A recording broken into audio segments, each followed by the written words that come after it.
Greetings. This is Ty Brown, and welcome to the One Question Leadership Podcast, where we highlight executive and organizational leadership. Be sure to follow us on Twitter and Instagram at 1Q Leadership. Today's episode will feature an interview from another podcast I am working on called the Business of Creativity Podcast. The podcast highlights creativity in business, leadership, management, and entrepreneurship. Take a listen. Greetings, this is Ty Brown, and welcome to the Business of Creativity Podcast, where we highlight creativity in business, leadership, management, and entrepreneurship. Our guest today is Urina Harrell. Urina is the CEO at Vox Pop Branding. Greetings, Urina. Thanks for joining us. Hi, Ty. Thanks for having me. Now, this company is roughly 11 years old, right? That's a long time for a small business to start and continue, which I think is very impressive. And you'll correct me if I'm wrong, but what I understand is you offer marketing services and consulting for small businesses and nonprofits, right? That is correct. We've just added SaaS to the equation this year, but yeah, marketing services and consulting to nonprofits and small businesses. Okay, added SaaS, software as a service. Remind me what SaaS stands for. It stands for software as a service. Okay. It's a huge big thing, and I'm really happy to be entering that space now. Okay, well, I'm definitely going to ask you about that. Background, you ran track at Duke, right? Student athlete, which is excellent. Did your graduate work in the United Kingdom. The name of the school is Loughborough University in the United Kingdom. And one of the jobs you had in the past was working as a buyer for Walmart. Now, the reason I have you on is because I want to ask you a couple things. Mm-hmm. You once told me that most problems in business, or maybe small business, are really around some form of communication. 100%. And so I really want to ask you about that. But before I ask you about that, the purpose of Vox Pop Branding. What is the purpose of the organization? You've been around 11 years. I'm sure you have a purpose in terms of why you exist as an organization. Yeah. So Vox Pop actually is short for Vox Populi, which is Latin for voice of the people. So the purpose of Vox Pop Branding is we want to make it more profitable and popular to help people grow their businesses using marketing, but using it with the undertone of positive impact messaging. I think it's really important to do great work, but it's not good enough to me to just, you go and make a ton of money or you make people successful and you did it in horrible ways, right? You manipulated people on the way up. To me, it's just as important how you do something as the way you did it or the fact that you did it. So Vox Pop is all about, let's make these businesses profitable. Let's make these nonprofits more impactful, but let's make sure that the messaging is really focused on on affecting people in a positive way. Okay. So that's a big part of it. So if somebody comes to you and needs your help and they really aren't focused on the positive aspect of doing things with impact or doing things in a positive way, you won't take them on as a client? No, I won't. I've had clients come on and they really didn't understand the vision. They're like, I'm just trying to sell jeans. Why do I have to do this whole positive impact messaging thing? And after a few conversations, we either convert them to seeing that vision or be giving them a chance to try it with us. And if they don't like it, they can find somebody else, or they just decide upfront no. A lot of times I've gotten lucky with converting people to a new way of doing things and them seeing the success and seeing what it looks like to build community in a way that is really conscious of how the end user feels. What they find is they find more loyalty, they find more sales, they find a lot of great things on the other side of that they didn't expect when we first started out with those type of positive impact messaging campaigns. I find that interesting. So there's an aspect of that to where adding that caveat became important to you. Where did that tie in when you created the business? That was actually the very beginning. So the entire reason I started Vox Pop, I was actually a sophomore in college when I started it. A lot of people don't know that. I was kind of amongst a lot of people. I was at a university that was pretty large and a lot of, A-type personalities, a lot of overachievers in one pond, trying to swim and figure out what they're doing. All my friends were pre-med or engineers or pre-law. Like they knew exactly what they wanted to do. And I was here, psych major. I loved entrepreneurship, but I was also creative. Like I paint on the side, and I felt like I was wasting this opportunity because I was around all these people who knew what they wanted. Um, Long story short, I end up doing a project that has you go out and interview different business owners and careers you think you want to do. And that really helped me quickly realize like half the stuff I was thinking about becoming, going into psychology, going into all these different things was not for me, even though that was my major. Um, I realized that, you know what, marketing may have been the interception of all those things. And I tried it out. And what I realized in that process too was like a lot of what I understood marketing to be. I started reading books and best practices, and everybody talked about separating people from their money as fast as possible. But nobody talked about like giving back or how those messages were affecting people. This is also the same time that social media was getting really, really concrete. And businesses were starting to realize the utility of social around this time too. So we have now social media is being monetized. We have me reading these books about how marketing impacts folks and how your goal is just to like, no matter how they're feeling, take their money basically. And I was like, this is not what I want to stand for. I like this Right. career. I like this industry, but this is not my vibe. So long story short, I decided I was doing a class by Toni Morrison, or not by Toni Morrison. We were reading books all by Toni Morrison, and she had a quote at the time that said that she began writing in her 40s because she had yet to read the book that she wanted to read. And I was like, you know what? If I can't find a marketing agency that does what I want to do, how I want to do it, then I'll just create one. So that's what happened. And then this is before NIL deals. You mentioned I was a student athlete. So I had to create a business under a different name because I legally could not keep my scholarship and have it under my name. So that's why it was at the inception. It was the core of me not liking what the status of the industry was. In business, many successful businesses are solving a problem as opposed to just selling a good idea, right? And I guess the problem you identified was that helping people to communicate better without the positive message could be problematic. Tell me what the problem was you saw. Yeah. Was it just a lack of this type of business, or what problem did you see out there in the world that you felt like you were solving for, other than your want to to use positivity in messaging? Yeah, I will say that I was so early in the process of understanding even how a business worked that I didn't get that far. I just started based on what I wanted to do. I wanted to be in this space. I know that businesses have products and services, and I know that they need to be amplified. So my problem was a tried and true problem. Everybody knows this problem exists. Right. It wasn't until recently that I reversed into, after 11 years of business, that I reversed into a more robust problem, which is where that SaaS thing comes in. But realistically, what I saw was a problem for myself. Right. That I wanted to, get in on it and figure out how I can navigate it while I had the safety of a dorm room and meal plan before I had to enter the real world. Yeah, it's interesting. Even if we go a little deeper with that, even if in the beginning you didn't see it as you're solving a problem, you saw it as a good idea and you started executing on it. At some point in the first 2 or 3 years, it seems like the problem would actually start presenting itself. Like these companies don't realize that positivity or being positive probably could help them even better than just a marketing type consultancy. Yeah. I wonder, was there an inflection point, or was there a client where it kind of solidified that, okay, this was a problem that a lot of people don't deal with in addition to my good idea, and this is actually working? Yeah, I think it didn't solidify early. I will say that the problem really stayed on, and people and I'm gonna be honest, people aren't even sold yet on positive impact messaging as a key issue for building community and then it being profitable.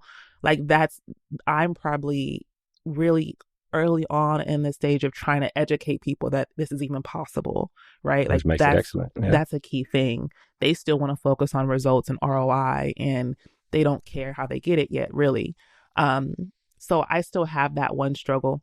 The problem, I think, that I realized was that it was mostly underserved businesses who needed it the most, who were closing the fastest. So I just doubled down on that.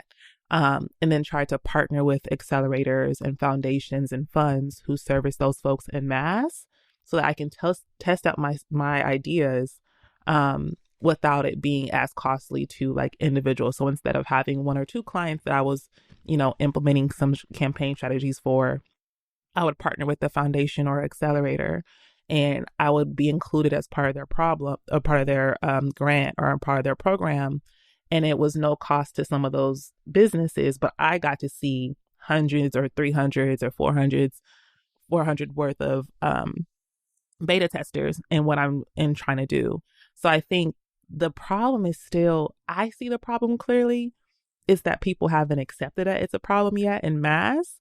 And it's also a lot of, we are in cancel culture, we're in high political tensions, all these things are coming to play. So people aren't even really ready to accept that this is what needs to happen yet, because they feel like it comes with all these undertones. Because when I say positive impact messaging, they go down a rabbit hole of, oh, you believe all these things? I'm like, no, I just don't want you to go to sleep subconsciously and talk about how many ways you hate yourself after seeing an advertisement for one of my clients. Like that's what I don't want to do.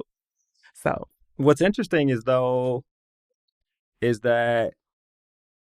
people may not know it's a problem, but when they engage you and you identify, hey, this is the way we do things with this consultancy, and then they accept that it's a problem, they see positive results, right?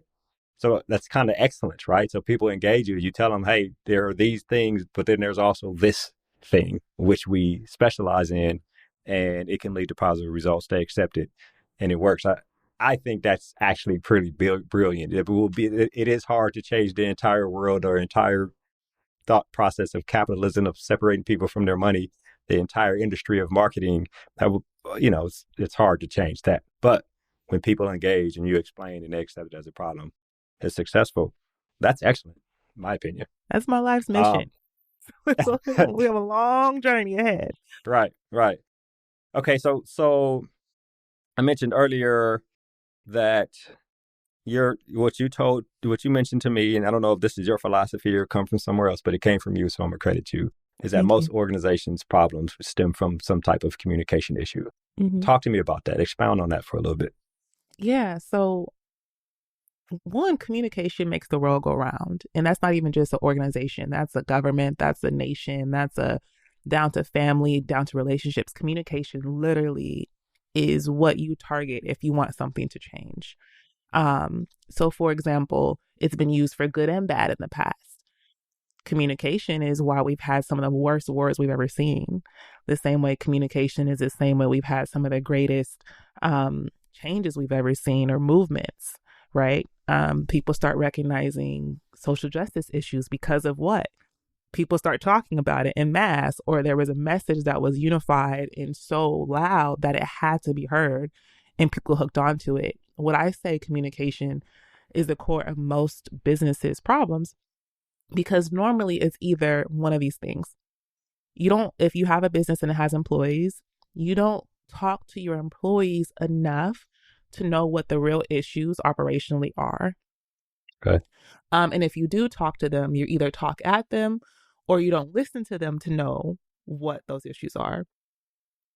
Conversely, maybe employees don't talk to leadership enough to know what their real goals are. They just are doing the task and ticking off the boxes they've been given, but they don't see how it fits into the big picture of something, which is where a disconnect will happen. Even if communication around a mission is like, let's say everybody loves the organization, but the boss says, I need you to create me a website, do this social, HR need you to do these 5 things, and that's it.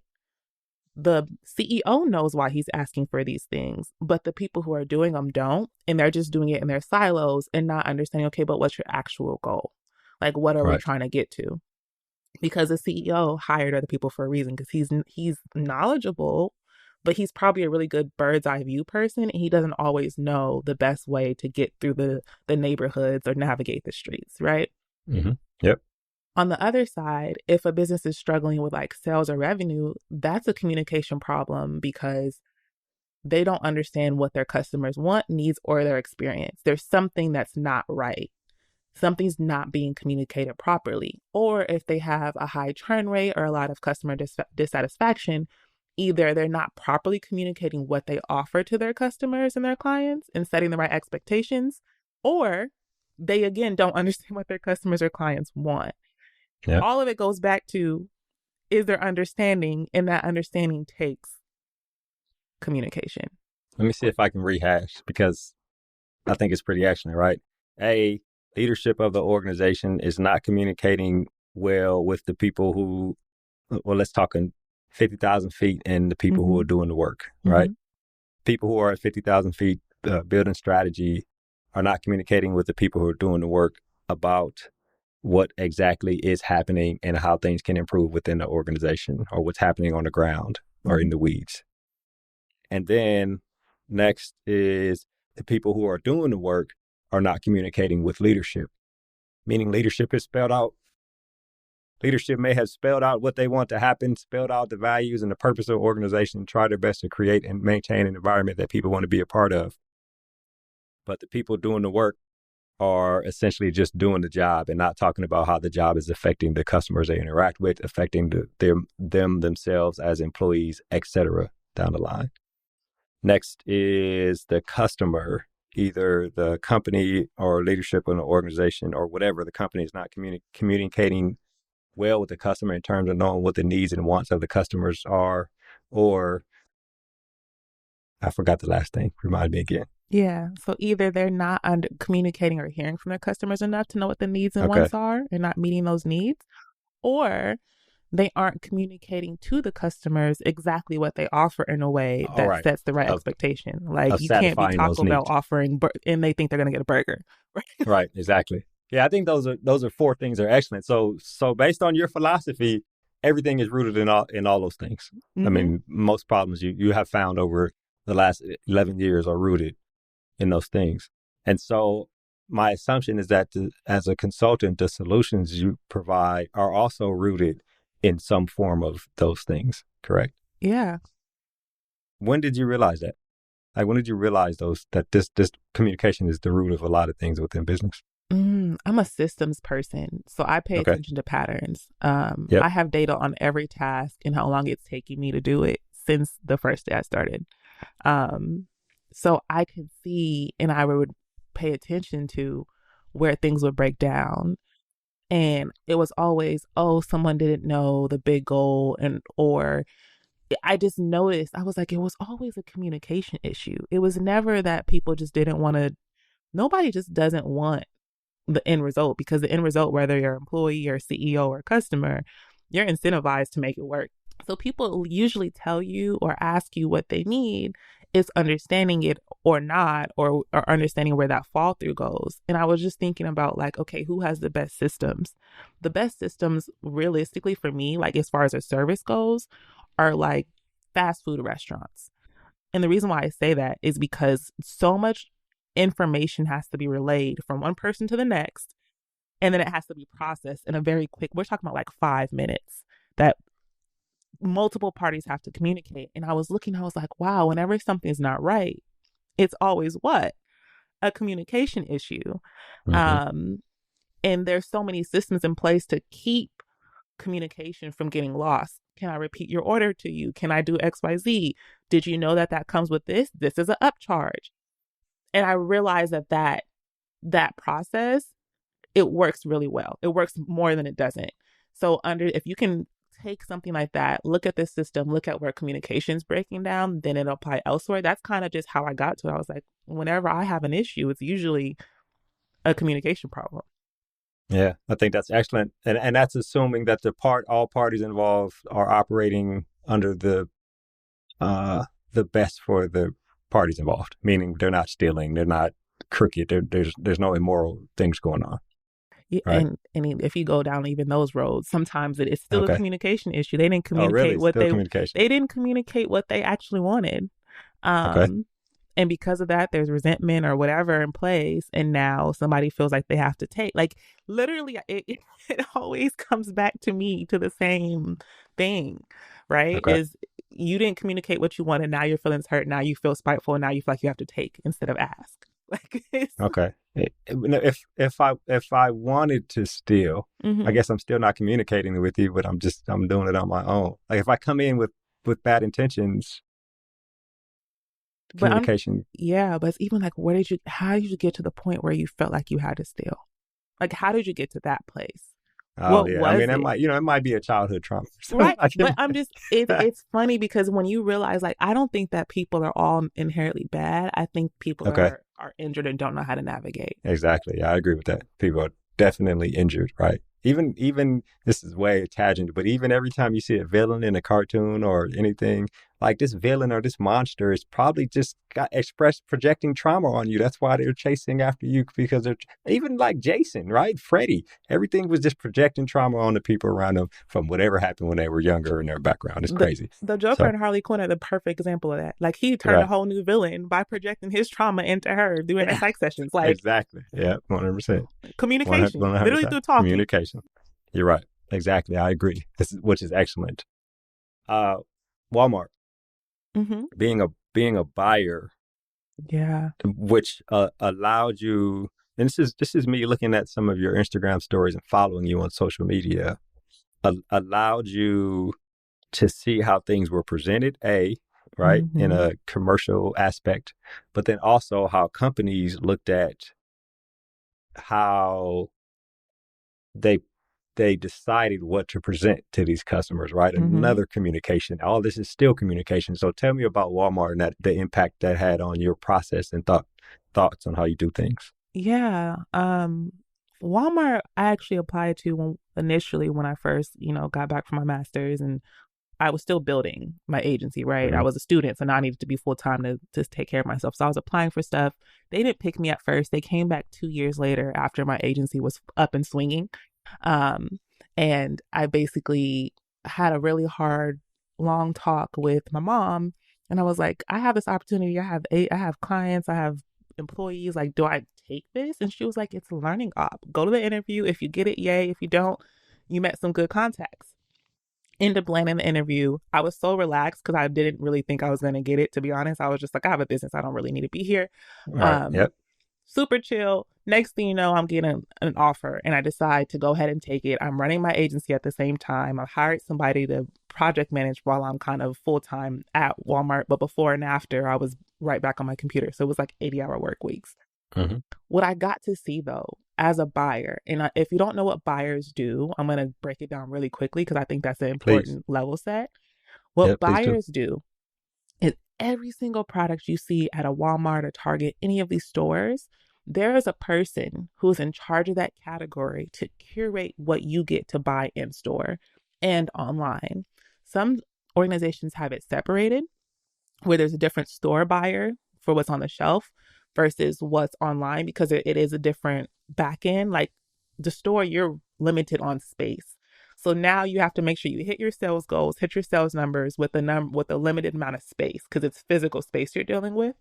Online, you're dealing with website space. So you have a lot more opportunity. You have a lot more flexibility. And depending on if you decide to pull it in owned, meaning the company buys it outright versus the vendor ships it from their warehouse, you have even more flexibility. So it's two different tactics when you're tackling buying. But that's what buyers do. And they're category experts. When I tell you category experts, I mean, my category was bike apparel for a while, and then I transitioned to other stuff. But that meant I was in charge of anything that you wore: helmets, knee pads, the elbow pads, all that stuff, right? Yep. What I learned in that process was, one, how to optimize things like a website page from a brand perspective. I learned how to negotiate with vendors, how to do things like co-ops. Co-ops are really interesting because, for example, if you're a brand and you want to have a sale for Black Friday, technically Walmart, depending on the relationship, owns that product. So you can't just say, hey, Walmart, drop it down to 40%. Oh, wow. Yeah. And not tell them, because then they're going to be looking at you like, well, our products didn't sell. You affected us. We have an agreement in place. So you say, actually, I'm going to instead of you paying, because you don't pay up front most of the time. I mean, they don't pay up front. They pay like 90 days after they have the product in hand. So saying, hey, Walmart, when you send your purchase order, I'll give you a $5 credit on every helmet with this brand so that it could sell faster and you can drop the price in stores. These are type of things that we would not have known, or I would not have known, if I hadn't sat at the table and been the decision maker. And what I would say for me was that was a huge eye opener. Also, because when you're a buyer, your manager has hard sales numbers for you, and their sales numbers boils up into a department or an aisle in a store, and that goes up to the next level, to the next level, to the next level. And basically, they are on you. They don't care about what buyer did this, what brand did this, or what vendor did that. They want to know every single day, are you on track for hitting that $3 million sales number for the day? So all your buying decisions, yeah, you have decisions you can make. You can say, put this product in stores or not, but your decisions literally have direct financial impact. And if you pick somebody new, you pick a new brand in store new, and they don't perform, the manager doesn't care. They're looking at you like you made that choice. That product's not moving. What are you going to do about it? And that's what I learned. And that's some of the stuff I try to kind of communicate to our up and coming brands, because it's a lot more than what people think. Yeah, that's interesting. Very interesting, actually.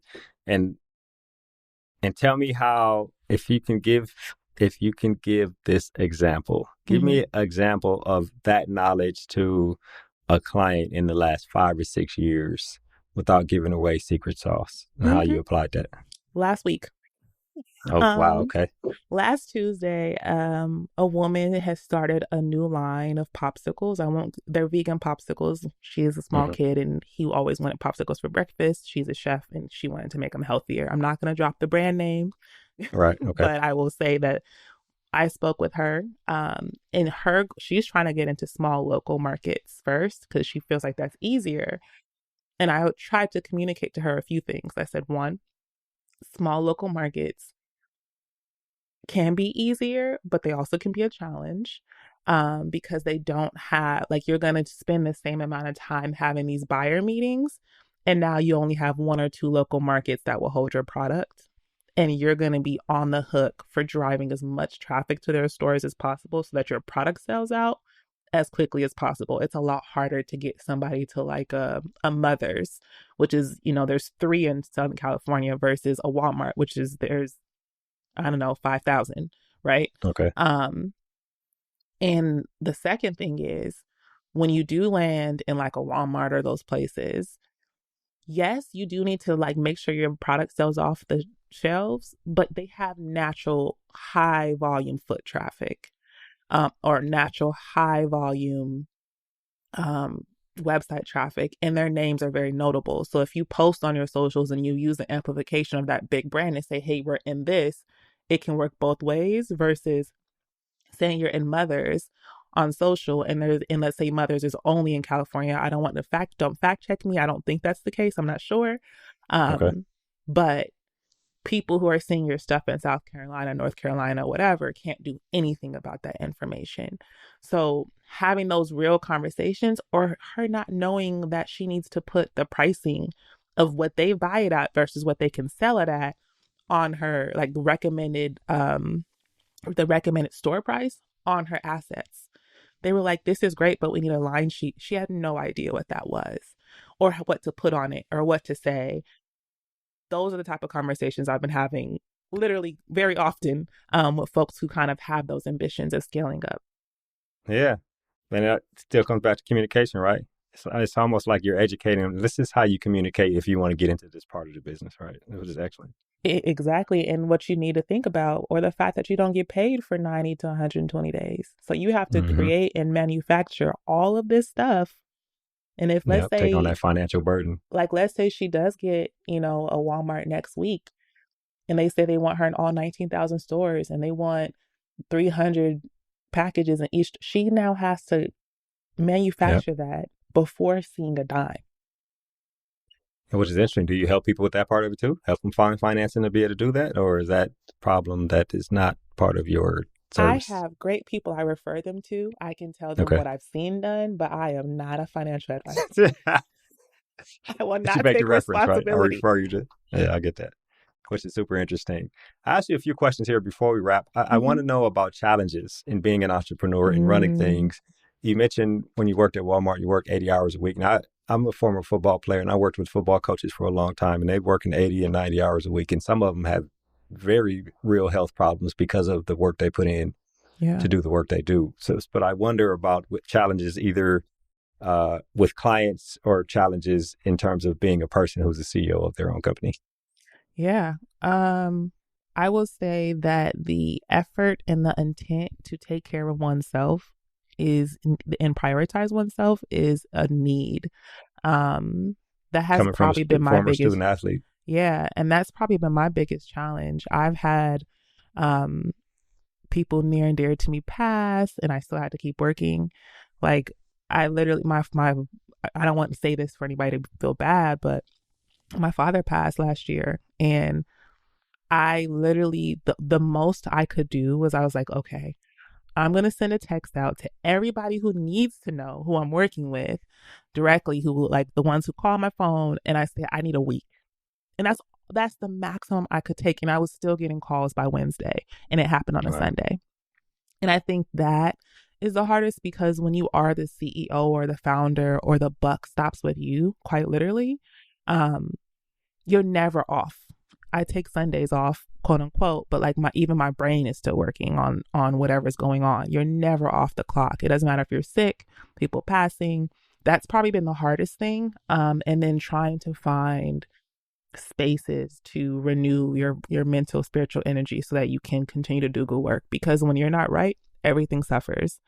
Yeah. Um, I usually, with the times I have like lost clients or, things happen, it was because I had worn myself down and not delegated enough and the quality suffered.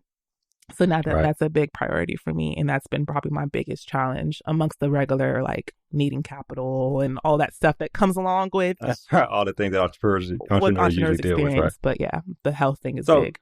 so here's a question along those lines, Mm-hmm. and I'm, all my parents are gone, mother, father, grandparents, everything. So I have empathy and I can Yeah. feel your pain when you talk I'm about dealing sorry with for that. that. But here's a question for you, especially you being a former student athlete, right? One thing I've been working on in my other hustle is I'm a leadership communications coach. Mm-hmm. And what I do is help people understand, articulate the story of who they are in the context of what they do. Mm-hmm. And it stems from being a former athlete myself. One thing that athletes suffer from is when they transition away from being a competitor is they don't understand who they are versus what they do.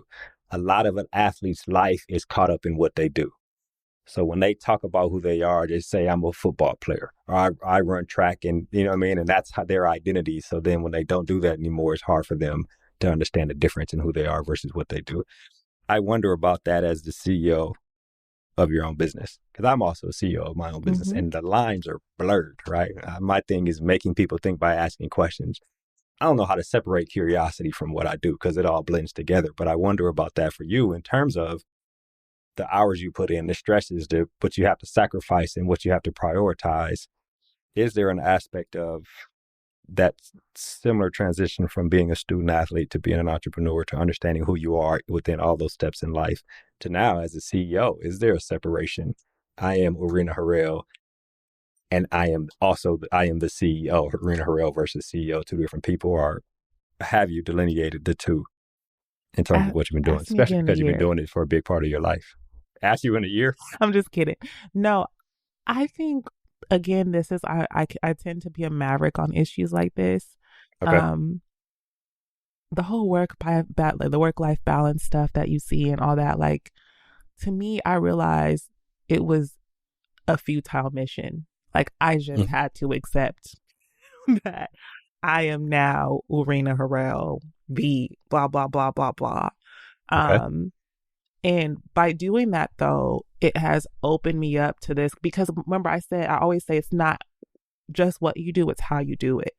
And I want it to be positive and impactful. So in that mission, me trying to separate it, I was like, you know what?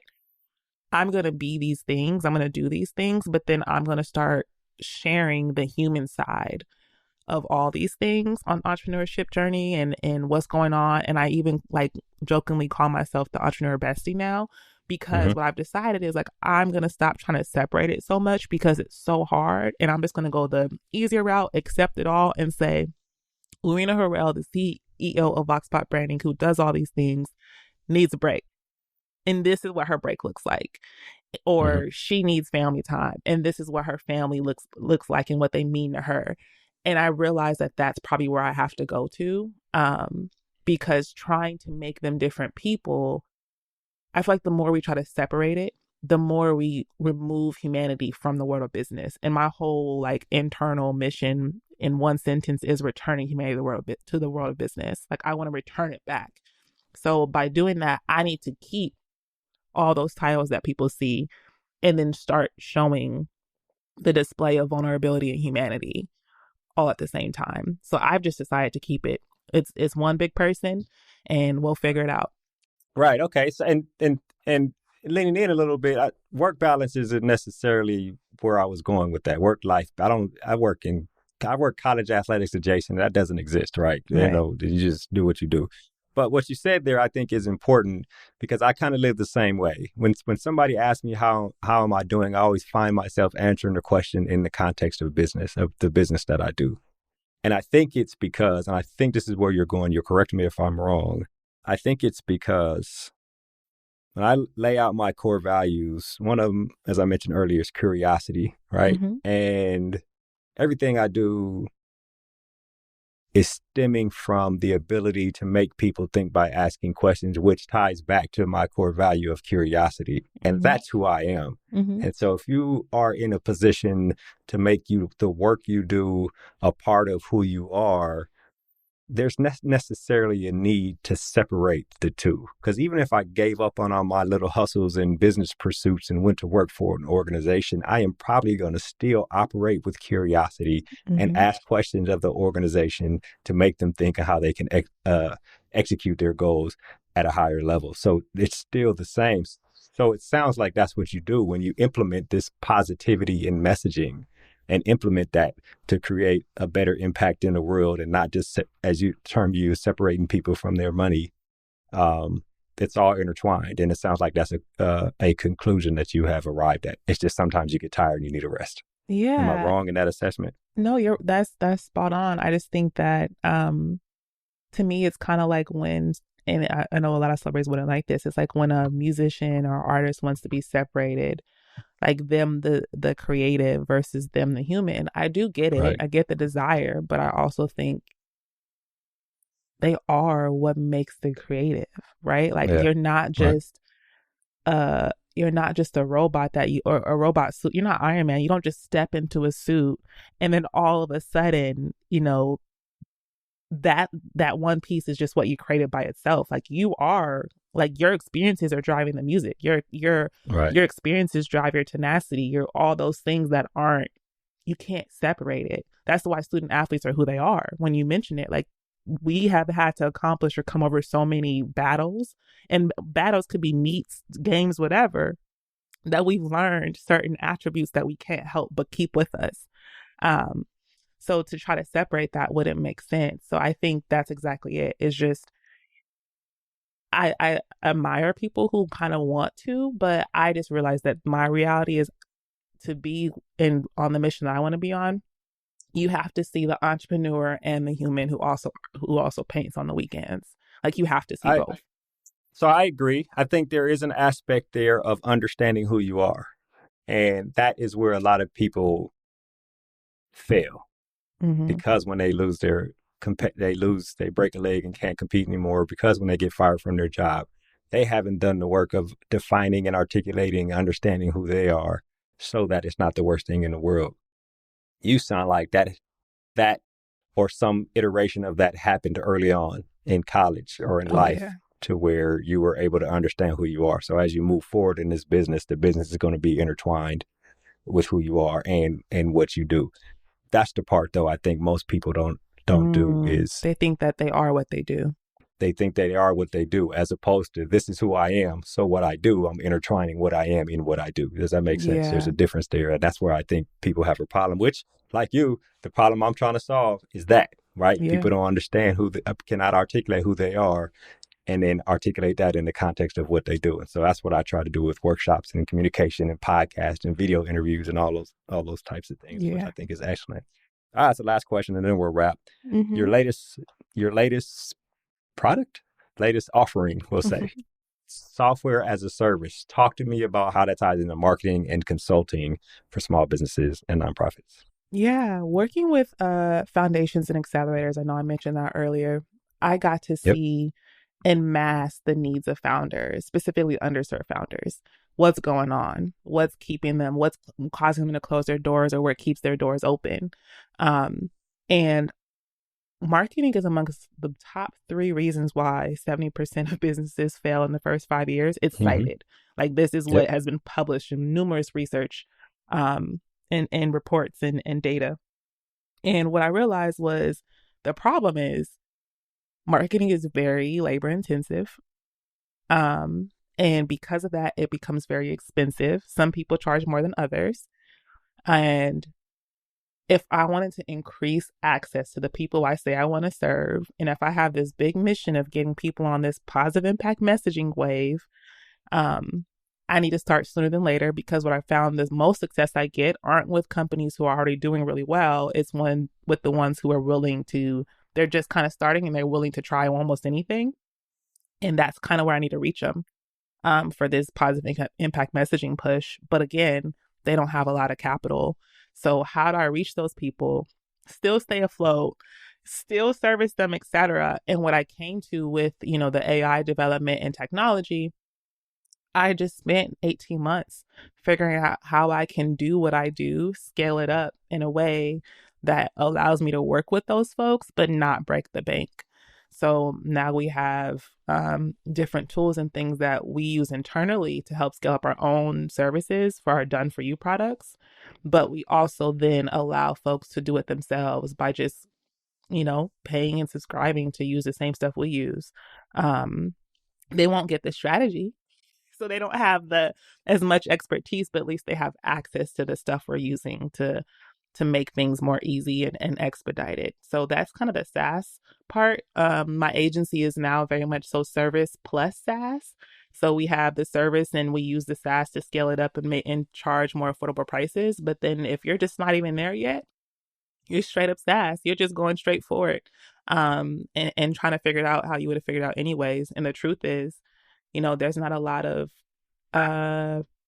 folks who look like me doing this in this space.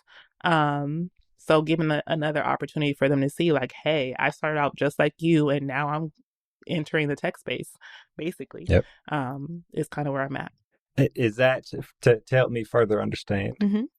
Are there set of defined problems, and so if somebody wants to use this SaaS, they come in and identify what they believe their problems are, and then receive solutions based on all the inputs. Basically, put in a bunch of inputs and then receive solution based on those inputs. Yeah. So basically, to summarize, because I'm so data and system centered, I have all this data for the last 11 years, and I have figured out what are the key things that will actually help somebody gain traction if they're just starting or depending on where they are.